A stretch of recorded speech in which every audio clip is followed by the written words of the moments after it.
Sambo has some of the most unique, effective, and pragmatic forms of gripping in any jacket grappling sport. So if you want to know more about some Sambo gripping techniques, stick around.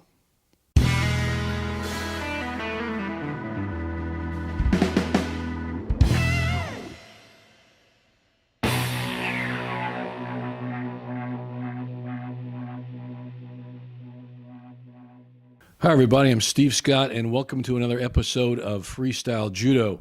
Well, today's show is about a subject I dearly love, and that is Sambo. And we're talking specifically about Sambo gripping methodology, and it is a bit different than you'll see in Judo. Not a lot different, but enough different that someone with a trained eye can see, oh, that guy is more of a Sambo type approach than the other person. So, we're going to take a look at the gripping methodology that sets up the different tactical, technical ways of doing throwing techniques. When Sambo kind of burst on the international scene in 1962, it was kind of hidden away in the Soviet Union. It was under its own development. Judo in the Soviet Union evolved differently, developed differently than it did in the rest of the Western world, in Europe or the United States or Japan, Korea, wherever it may be, because it was behind closed doors. And Sambo developed actually independently. It was from the same root. It was based on Judo because it was based on Kodokan Judo initially. It's in the early part of the 20th century. But it evolved differently, developed differently. And so anyway, it had a different look. And one of the reasons it had a different look is because the Soviets who developed the sport had no problems about borrowing things from different regional forms of wrestling or grappling. And a lot of things you see in Sambo today have developed from a sport called Shida Oba, which is a belt type, jacket type grappling sport in Georgia, in the country of Georgia, then a Soviet Republic of Georgia. So it had a great influence on it, and also other styles of regional grappling or wrestling styles. But it's still based on Kodokan Judo, don't get me wrong. It was a great blend of all these things. But it was developed behind closed doors, an iron curtain, as it were. And when it burst on the scene in '62, I mean, Judo people said, wow, look at the way these guys grip. Strange. They are doing this, they're doing that. Totally against the conventional wisdom of what Judo would do, what a Judo man would do. And then in 1964, at the first Olympic Games where Judo was featured in Tokyo, the Soviets had a team of, I think, 4 athletes. They all won bronze medals. And they were very unorthodox in consideration of what was conventionally done in Judo at the time. They were just totally unorthodox stuff they did. I remember one fellow saying, it didn't look like it could work, but it did. The things they were doing. It was just amazing. He was a spectator there. He was telling me, in fact, he was one of my instructors. And he said, what those Russians and the Soviets did, he said, you couldn't believe they could throw a guy like that or grip him that way. Why would they grip him that way? Well, it turned out it worked really well. So the gripping definitely set up the throw or the move or the transition they did to the ground, to the mat work. So gripping is a very, very important thing in Sambo, and they've taken it to a different type of science. And again, like I said, and the reason I talked about this, the history of it, the gripping approach was developed pretty independently of what the rest of the world was doing in Judo at the time. So there are some differences, which I'm going to talk about here today in today's show, slight differences that actually are big differences in a way too. So there we go. Also, another thing we're going to do, and before we get to Sambo gripping, I'm going to talk about what I first learned from Jeff Gleason, and I also read Gunji Koizumi writing about this in one of his books, about the 3 aspects of training, the 3 primary aspects of Judo, actually, of the study and practice and promulgation of Judo. So let's look at these 3 aspects, and all of Judo is involved in what happens in these 3 things. So let's take a look at it. So it's really, again, I first learned about it from Jeff Gleason. I read a number of his books. I was heavily influenced by him. And I heard other people say this as well. And then on further research, I read this, as I said, about the Gunji Koizumi, who was one of the early real pioneers of British judo. And I think this is really solid stuff we're going to talk about. So the three elements, the three basis things, the three fundamentals of judo that you do practically are kata, randori, and shiai. Okay, kata, randori, and shiai. Everything we do in judo, and when you look at anything in sport, pretty much covers anything we do in any sporting activity as well. So let's kind of dissect these things. What is kata? Kata is structured training. Kata is structured practice. Kata means form or structure. And it's more than just doing the Nagi no kata or the Ju no kata or whatever. Kata is what Jigoro Kano introduced early on in the days of the Kodokan, that he wanted to have kata. I think in 1883 or 1884, he started developing the early kata of judo. He wanted to do that to bring structured training and methodology to his students. You just didn't show up and roll around and do randori. You had to have a structured training. So kata brought that. Okay, so you can look at kata in a broad sense. In that very way, it's structured training. You can also narrow it down to their specific different types of kata in Kodokan Judo or any of the karate or the martial arts. They have the different katas, their forms. And that's the transmission of technical skill from one generation to the next. Okay, there weren't a lot of books. There certainly was no videotape back in 1882, 1883 when Kano developed judo. So he had to have some way of continuing on the education, the technical skills based on solid theory to his students. Well, it was kata. That was what it was. It was kata. It was structured training. And he found he did this because he saw his students were getting tougher, but they were getting more brutal. They were getting rougher around the edges. He didn't want them just to be a bunch of thugs, basically. He wanted them to be refined and have skill. So he knew there were a lot of skills in judo, but in randori, they were always falling back on what worked best for them.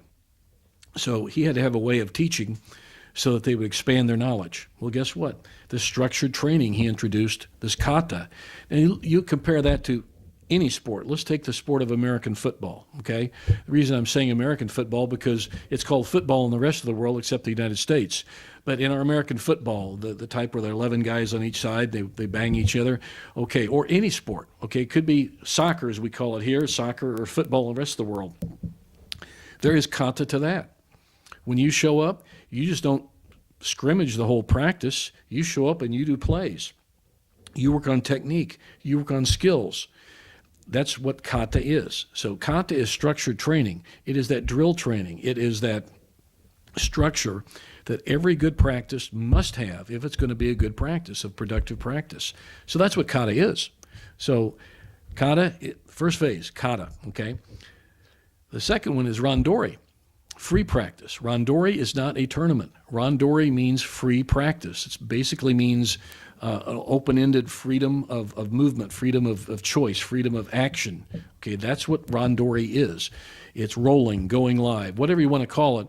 But if you just show up and you warm up a little bit and let's randori for an hour, now there may be some practices when you are in your, maybe you're doing a periodization or a training camp for a specific event where that is what you're supposed to do that day.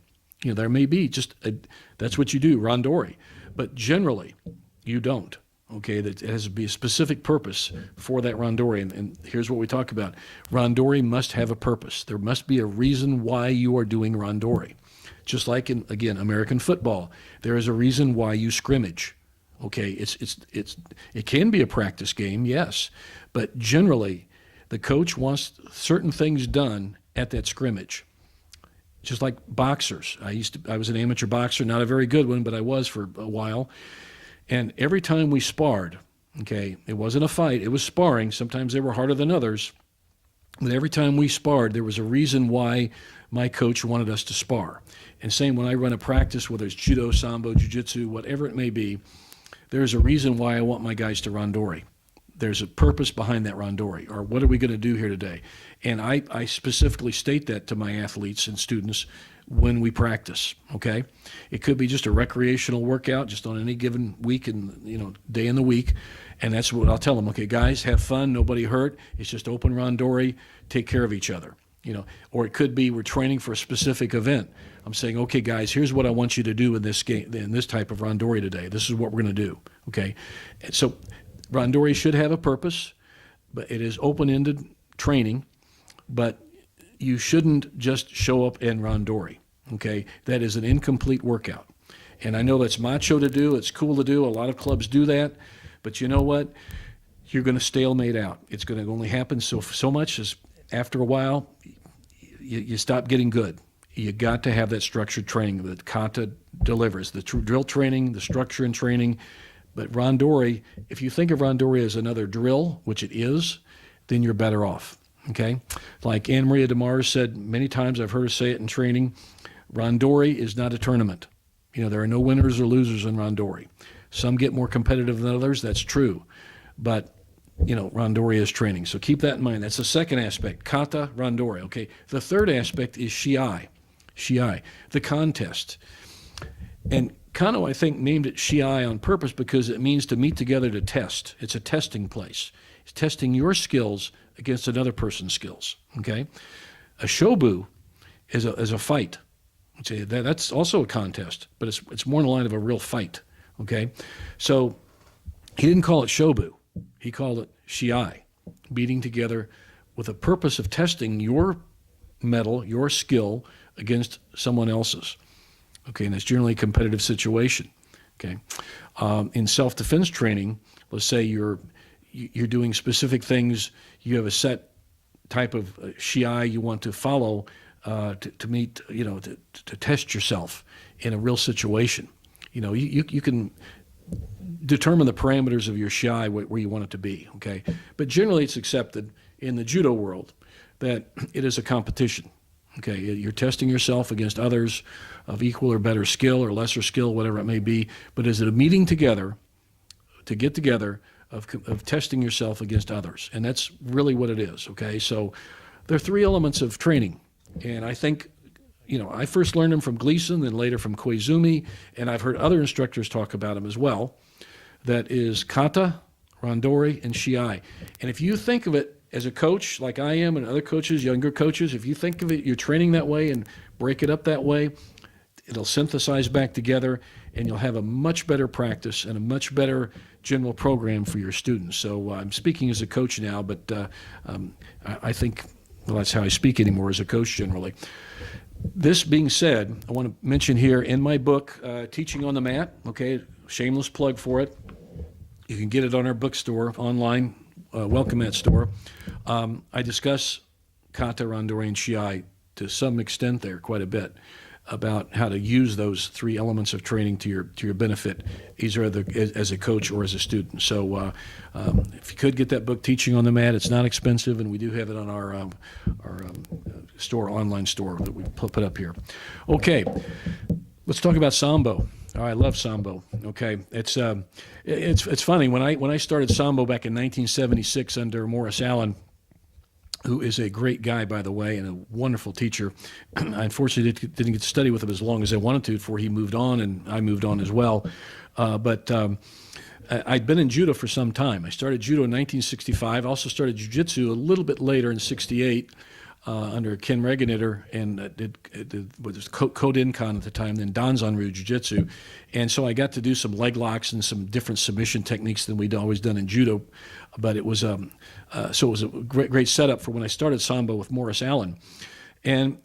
But I looked at it this way. I looked at Sambo as this way, and I used to read the Archie comic books as a kid. And if you're too young to remember that, or if you haven't read Archie comic books, Archie was he was the hero of the comic book, and he was a high school kid, and he had his girlfriend Betty, who was the reliable, nice girl, was Betty.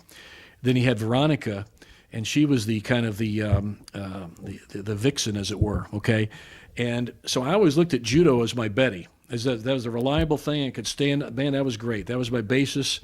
But boy, that that Sambo, when it came along, that was Veronica. Boy, I turned my eye and couldn't get away from Veronica there. So it's a weird way to look at it. And, hope I haven't offended anybody, but it's the way I looked at it. But it was a great way to kind of how I had a love affair with both judo and Sambo.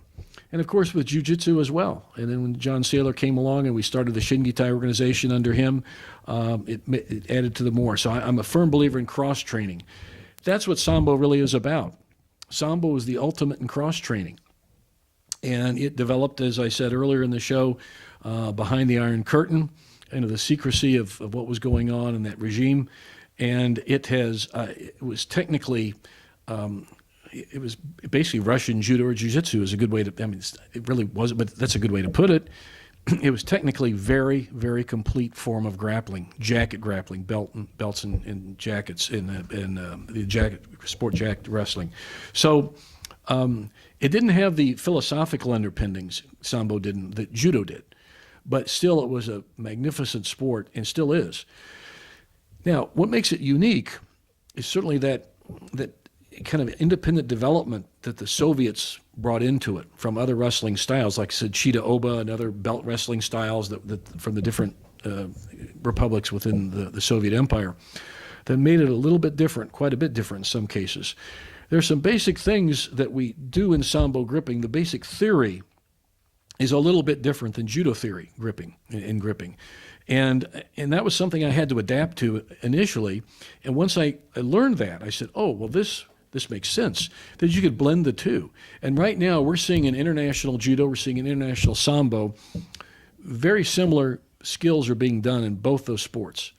The type of gripping you see in competitive judo these days on the international level would have been certainly foreign back in 1964 when the Soviets did it for the first time in the Tokyo Olympics. It was very different then. Now it's more commonplace. We're seeing more and more of this.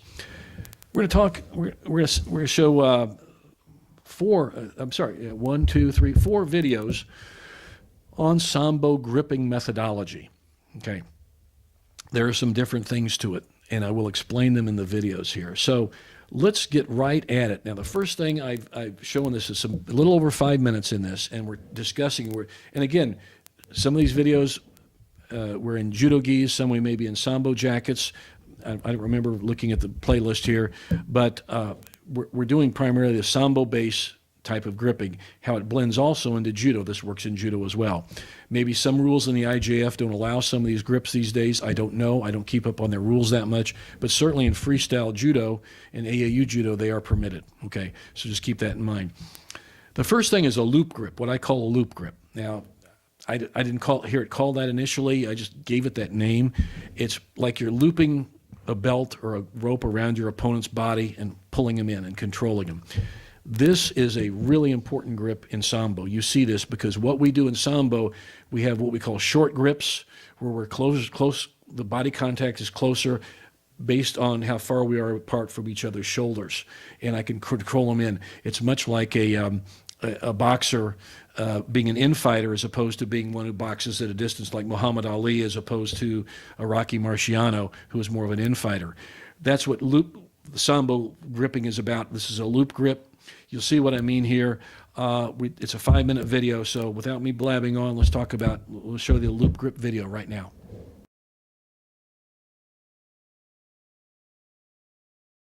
What'll come up often in a real competitive situation, whether it's judo or Sambo, anything fighting in a jacket, okay? This could happen just as easily in judo as easily in Sambo. Is when you've got a guy who probably has a really tight jacket, where he's so tight in, that it's hard to grip him. You can't get a good grip on him. So if Nick's one of these guys that's really low, slung, and maybe not that quite low, but it's just low, but I can't get my hands on the lapel, can't really get the sleeve very well. He's really good at maybe beating at the grip, okay? All right, well, here's some things I can do, okay? And this is what I really highly recommend. Remember, I want to throw him, right? But I want to grab him first, and how I grab him, it doesn't have to be, who says I have to grab a lapel and a sleeve?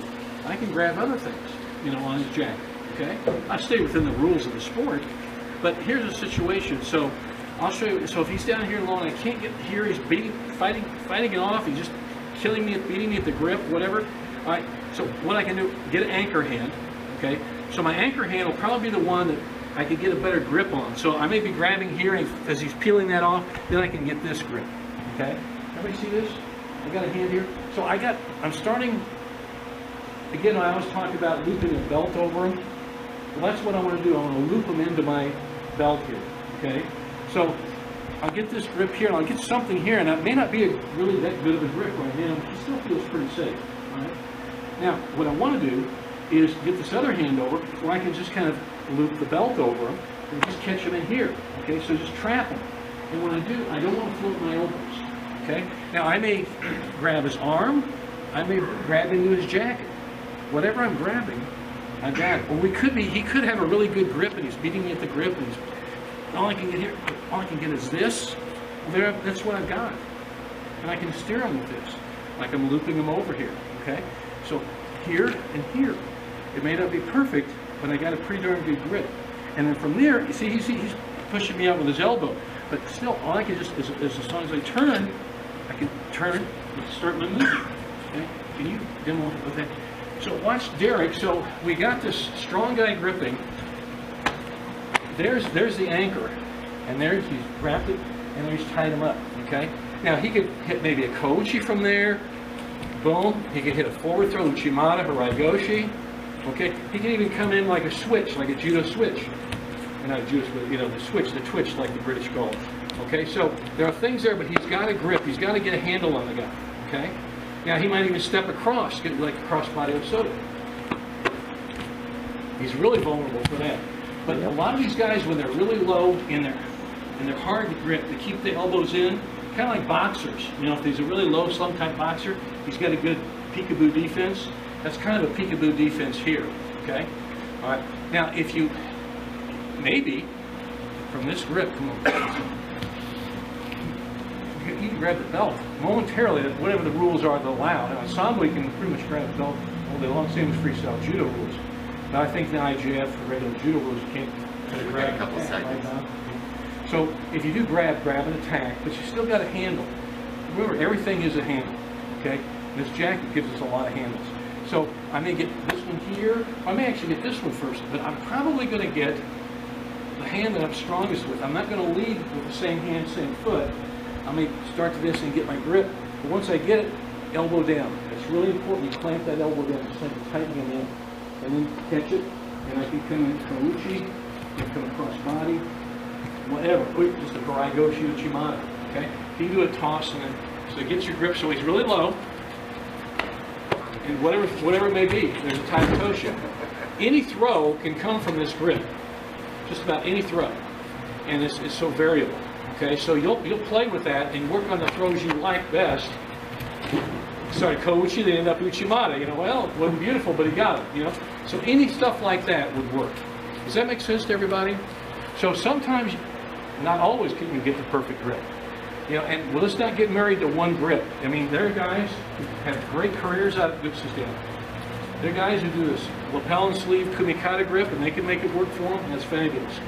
But after a certain level, they're going to run into a guy that's not going to give him that grip. He's going to be protective, and he's not going to let me get this grip. Okay, well, I got to do something else. I got to get this grip. Once I get this grip, clamp it down, trap, and I can go. Always close those elbows. That's a key point. Does that make sense to everybody? Okay, let's go ahead, drill on that. Keep working your throws like we have been doing tonight in practice. But now start with this grip. Okay, and it could be Uchimata. Play with the throws that are going to work best for you out of this situation.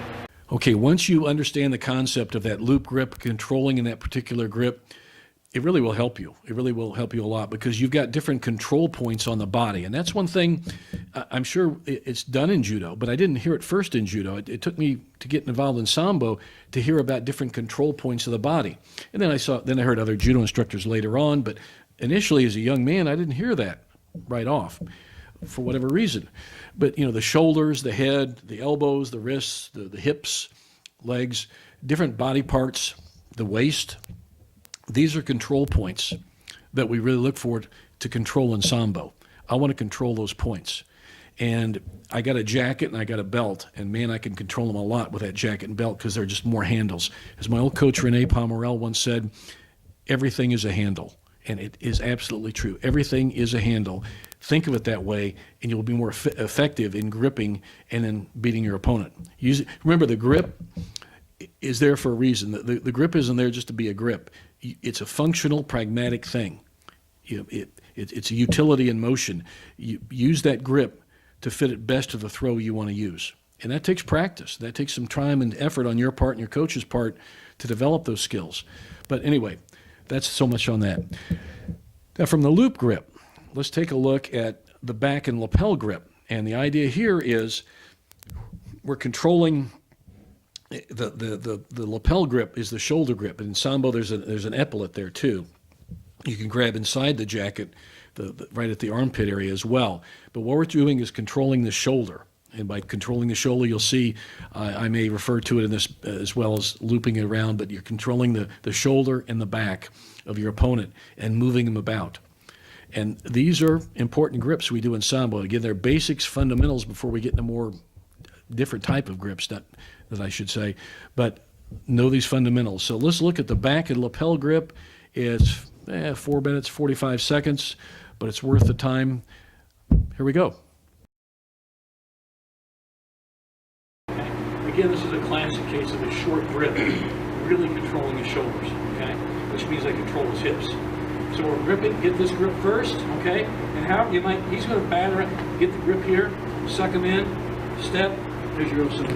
All right, so he's got get that, so he's got that anchor hand there, right? The squish is there.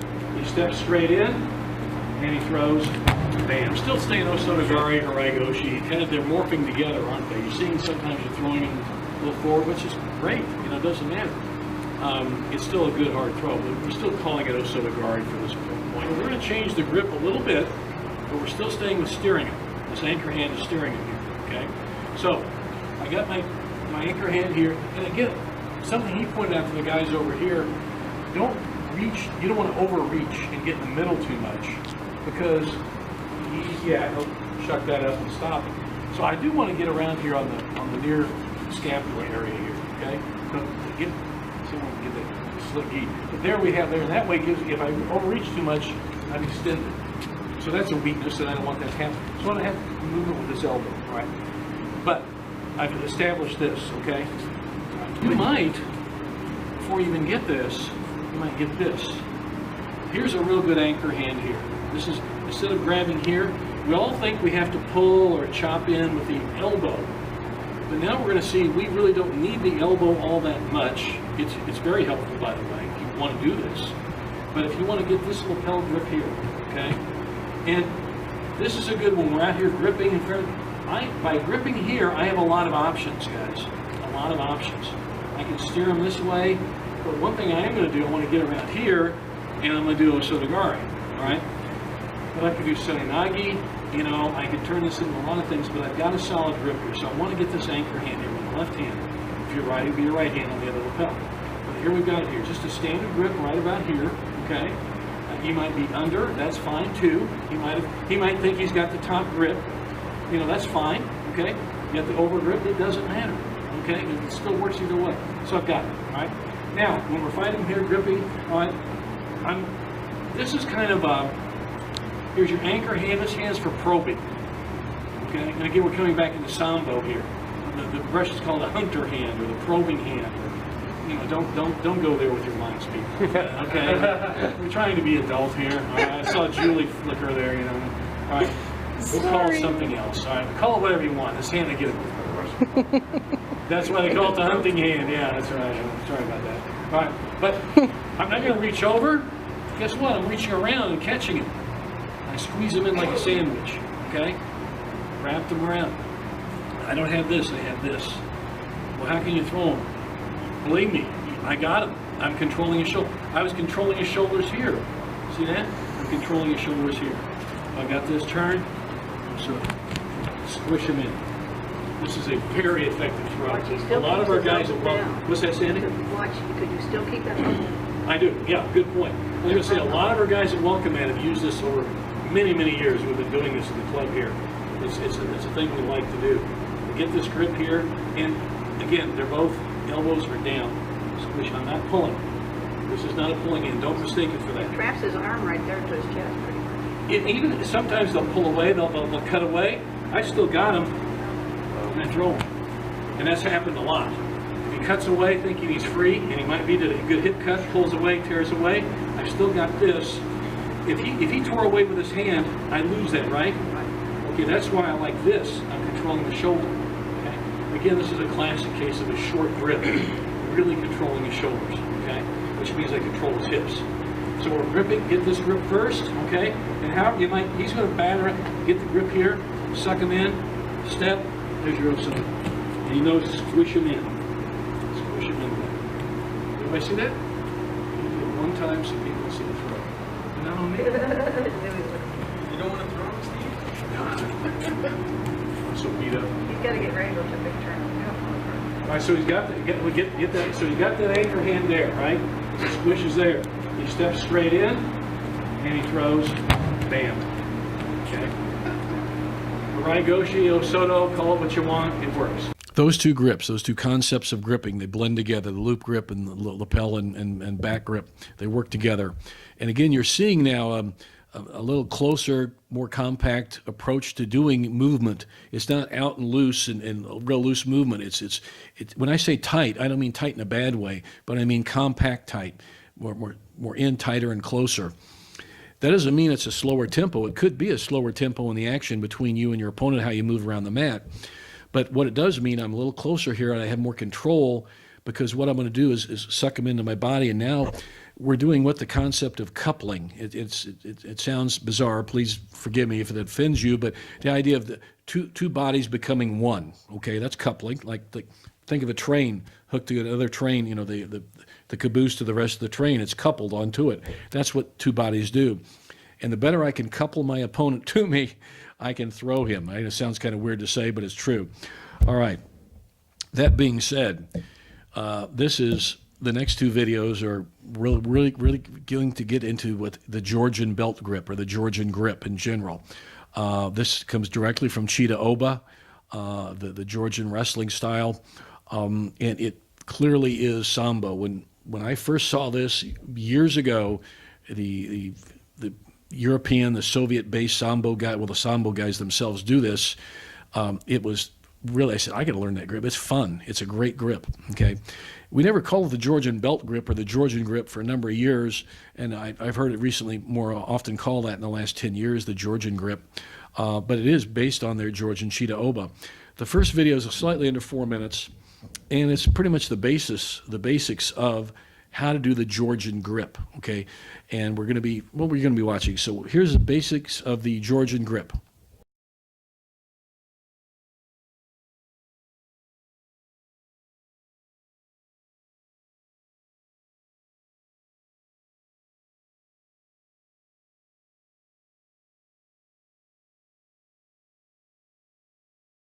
See that head? He's got that shoulder there. His armpit is full of his shoulder. And he's, look at where it's really tight now. All he has to do is turn his hips and he throws. What we want to talk about is look at when you get your grips. And here's the thing, no matter whether you're in ground fighting or standing, no matter what you're doing, always keep your hands in front of you. You see your hands. Don't have your hands out somewhere else that you can't see them. Always try to at least have your hands in front of you. That means he's not going to pull you into an arm lock. He's not arm dragging you standing up. And I'm seeing here. And if he has the same idea, now we're getting into some grip fighting and some hand fighting. It's going to be kind of tough. But if I just have my hands down here and I don't see him, he'll beat me. So if you remember that, it really will help you. Okay. So that being said, when we go for like a Georgian grip or any type of a big grip where we want to dominate, grabbing his belt or something, you've got to get an anchor hand. Usually your first hand, but that's the one that latches onto him. So our anchor hand in this case will be the hand on the elbow. And I'm going to keep this in to him. I'm going to keep that chucked in there. Now if I try to pull, he'll pull it away. But if I keep it in, he's less inclined to pull it away. See how I can control his body more? Those are just body dynamics. So a little gripping action here helps. Now when you're doing this and you park that there, he may be moving, but I'm going to slip my arm around here, and I'm not going to make a big looping move. I'm going to come around here and come over the top, but I'm going to bend. I want to get that in there, and when I do, bend him. When I do this, I'm going to fill my armpit with his shoulder. You're going to hear that momentarily in a second. We're going to throw. But when I'm this, I don't want to be up here like this because he'll launch me. So I got to break his posture. So I've got this chucked in, see that, the side there? And this elbow down. Now I can spin him, I can do foot props, I can do thigh lifts, you know, different types of stuff. But in this case, we're going to do a big throw like this, you know, osotogari, osotogaki, sotomakikomi, something this way. So when I crush him in here, I just turn my hips and see how I'm really breaking his balance. I don't have to do a lot of big movement here. If I can control the grip and the posture, all I have to do is turn the hips, and now I'm ready to toss him.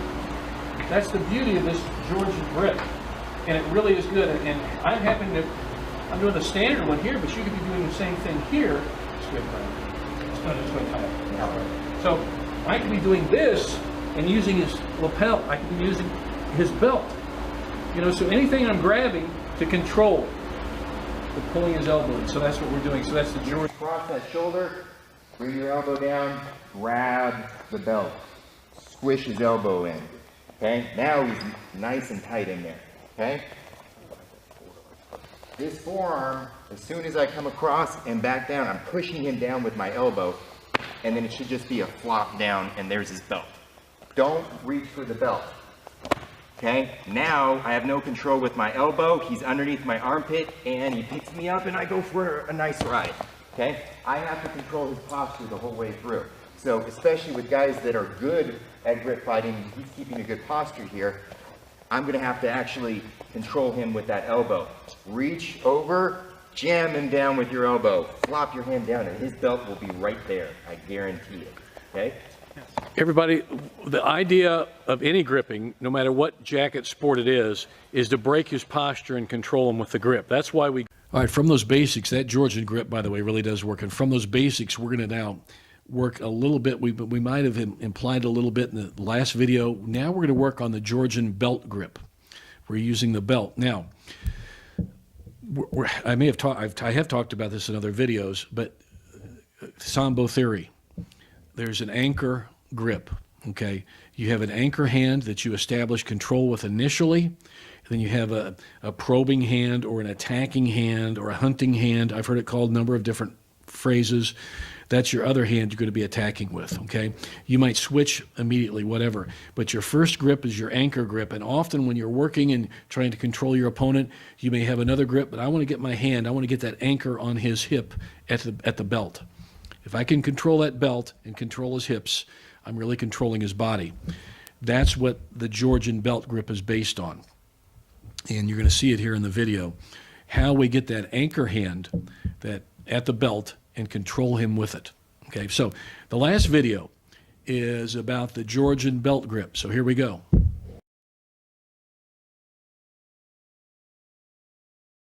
What Derek wants to do, he wants to establish his left hand is going to be the anchor hand. He's going to get the belt. When he gets Mike's belt, he's grabbing palm up. He's got a good handle on that belt on the inside of the hip. That's a good spot to have it. You've got a good handle on this guy. It's a very unusual grip for judo guys. Nobody in judo really does this type of stuff. That's why it is Sambo. Now, you notice he's got the other hand here. This is his attacking hand, his probing hand or whatever you want to call it, but he's controlling there. All right. Now, Mike's obviously going to avoid that. He's going to pop out or whatever.